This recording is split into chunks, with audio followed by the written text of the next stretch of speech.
हरिओम। हम आज वर्णन करेंगे गंगा जी के धरती पर अवतरण। राजा सगर के 60,001 पुत्र थे। बड़े पुत्र असमंज को उसके द्वारा किए गए बुरे कर्मों के कारण वो अपने देश से निकाल चुके थे। लेकिन उसका पुत्र अंशुमान वो बहुत ही धार्मिक प्रवृत्ति का था, जो राजा के पास ही था।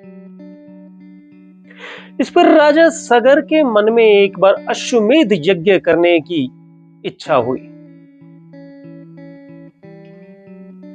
अपनी अश्वमेध यज्ञ की इच्छा को पूर्ण करने के लिए उन्होंने एक सुंदर अश्व का चयन किया और यज्ञ की तैयारियां आरंभ कर दी। इंद्र ने ईर्ष्या के कारण कि कहीं अश्वमेध यज्ञ संपन्न करके राजा सगर मेरा पद न मांग ले, यह सोचकर एक राक्षस का रूप धारण करके राजा के यज्ञीय अश्व को चुरा लिया और उस अश्व को रसातल में ले जा करके जहां कपिल मुनि समाधिस्थ बैठे थे उनके आश्रम में छोड़ दिया। अश्व का चुराया जाने की सूचना सुन करके राजा सगर ने अपने 60,000 पुत्रों को उस यज्ञीय अश्व को खोजने का आदेश दिया। राजा के उन पुत्रों ने सारी पृथ्वी पर खोजा, लेकिन उन्हें यज्ञीय अश्व नहीं मिला। इसके पश्चात उन्होंने पृथ्वी को खोदना शुरू कर दिया और पृथ्वी को खोदते हुए वे रसातल तक जा पहुंचे। जब रसातल में पहुंचे तो उन्होंने ऋषि कपिल मुनि के आश्रम में अपने अश्व को चरते हुए पाया।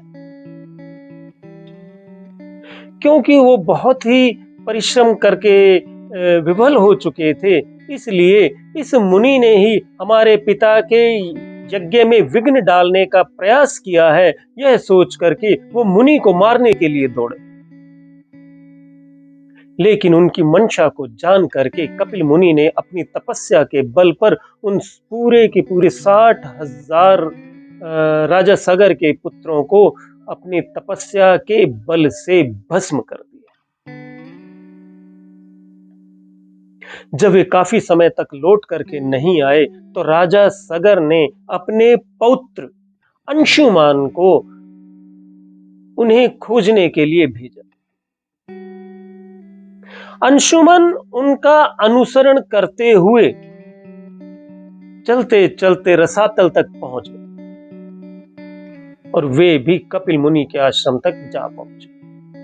जब वे कपिल मुनि के आश्रम में पहुंचे तो उन्होंने एक भस्म का विशाल ढेर देखा और उसके समीप अपने यज्ञीय अश्व को भी देखा। वे धर्मात्मा प्रवृत्ति के थे, इसलिए उन्होंने कपिल मुनि को प्रणाम किया और उससे जब अश्व के विषय में बतलाया तो उसे अपने 60,000 चाचाओं के भस्म होने का वृतांत ज्ञात हुआ। यह जान करके वो बहुत दुखी हुए, रोने लगे। उन्होंने कपिल मुनि से ही उन अपने 60,000 चाचाओं के उद्धार का उपाय पूछा। तब कपिल मुनि ने कहा कि गंगा जल के तर्पण से इनका उद्धार हो सकता है। यह सुन करके और अपने यज्ञीय अश्व को लेकर के वे अपने दादा सगर के पास लौट आए, जहां सगर ने अपने उस यज्ञ को पूर्ण किया। यज्ञ को तो पूर्ण किया, लेकिन उनका मन बहुत अशांत हुआ और वे अंशुमन को ही राज्य सौंप करके किसी प्रकार यदि हो सके तो अपने पुत्रों के उद्धार के लिए वे वनों में जाकर तपस्या करने लगे और वहां तपस्या करते हुए ही उनकी मृत्यु हो गई। अंशुमन के एक पुत्र हुए दिलीप। जब दिलीप युवा हुए तो अंशुमन दिलीप को राज्य सौंप करके अपने चाचाओं के उद्धार के लिए वे भी वनों में गए, प्रयास किया। तपोधन से तो परिपूर्ण हुए, लेकिन गंगा जल से अपने चाचाओं का तर्पण करने में सफल नहीं हो सके और वे भी वहां पर मृत्यु को प्राप्त हो गए। दिलीप के एक पुत्र हुए भगीरथ। जब दिलीप भी हमेशा अपने पितामहों के उद्धार के लिए चिंतित रहते थे कि कैसे उन सभी का उद्धार हो।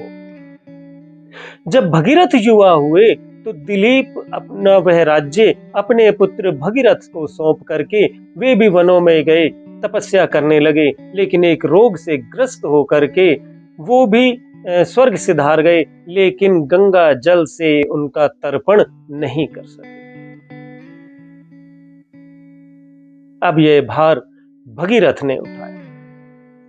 भगीरथ अपनी युवावस्था में ही अपना राज्य का भार अपने मंत्रियों को सौंप करके गोकर्ण तीर्थ पर जाकर के तपस्या करने लगे। उन्होंने वहां कठोर तपस्या की, अनेकों वर्ष तपस्या की।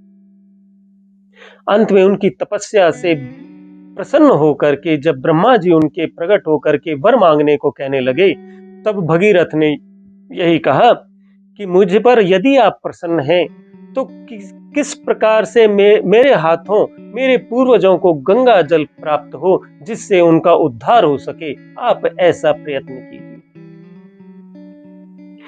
ब्रह्मा जी ने कहा ऐसा ही होगा, लेकिन गंगा जी स्वर्ग से पृथ्वी पर आए तो पृथ्वी उनका भार सह नहीं सकेगी। इसके लिए तुम भगवान शिव को प्रसन्न करो। भगवान शिव अपनी जटाओं में गंगा जी को धारण करके जब पृथ्वी पर अवतरित करेंगे तो वो उस भार को पृथ्वी सहन कर पाएगी। यह कहकर के ब्रह्मा जी अदृश्य हो गए। अब भगीरथ ने फिर से तपस्या आरंभ की। अब फिर उन्होंने अनेकों वर्ष कठोर तपस्या की और भगवान शिव को प्रसन्न करने का प्रयास किया। और उसकी कठोर तपस्या से प्रसन्न होकर के भगवान शिव ने उनका कार्य करने के लिए हाँ कर दी। इस प्रकार से भगवान शिव ने गंगा को अपनी जटाओं में धारण किया और गंगा भगवान शिव के जटाओं से पृथ्वी पर अवतरित हुई। जब गंगा जी पृथ्वी पर अवतरित हुई तो यहाँ ऋषि मुनि देवता सब में प्रसन्नता छा गई, सब बहुत प्रसन्न हुए। अब भगीरथ गंगा जी को रसातल में ले जाने के लिए रथ से आगे आगे चल रहे थे और गंगा जी उनका अनुसरण कर रही थी। मार्ग में धर्मात्मा महामना राजा जहन्नु यज्ञ कर रहे थे। तब गंगा जी अपने जल के प्रवाह से जहन्नु के यज्ञ मंडप को सारे सामग्रियों सहित बहा करके ले गए। इससे जहन्नु बहुत कुपित हुए और जहन्नु ने पूरी गंगा के जल को पी लिया। इससे विस्मित होकर के देवता, ऋषि, गंधर्व सभी उस राजा जहन्नु की स्तुति करने लगे, उन्हें प्रसन्न करने का प्रयास करने लगे। उन्होंने जहन्नु से ये कहा कि अब आपसे प्रकट होकर के गंगा जी आपकी पुत्री कहलाएंगी। यह सुनकर के कुछ प्रसन्न होकर के जहन्नु ने अपने कर्ण छिद्रों से फिर गंगा जी को प्रकट किया और यहां से गंगा जी का एक नाम जाह्नवी भी पड़ गया। जहन्नु की पुत्री होने के कारण जाह्नवी। फिर राजा भगीरथ आगे चलते हुए गंगा जी को समुद्र तक ले गए, जहां से फिर वे रसातल में गए और रसातल में जा करके गंगा जी ने अपने जल से उन भस्म हुए राजा सगर के 60,000 पुत्रों की भस्म को जल से आप्लावित कर दिया, जिससे उन सभी का उद्धार हो गया और उसके पश्चात वे स्वर्ग को गमन कर गए। राजा भगीरथ गंगा जी को पृथ्वी पर ले आए, इसलिए गंगा जी का एक नाम पड़ा भागीरथी। जन्नों की पुत्री कहलाने के कारण जाह्नवी, और स्वर्गलोक, पृथ्वीलोक और रसातल लोक तक गमन करने के कारण त्रिपथगा, और दिव्य लोक से आने के कारण गंगा जी का एक नाम दिव्या भी पड़ा। इस प्रकार गंगा जी को अनेकों नामों से पुकारा जाता है। हरिओम।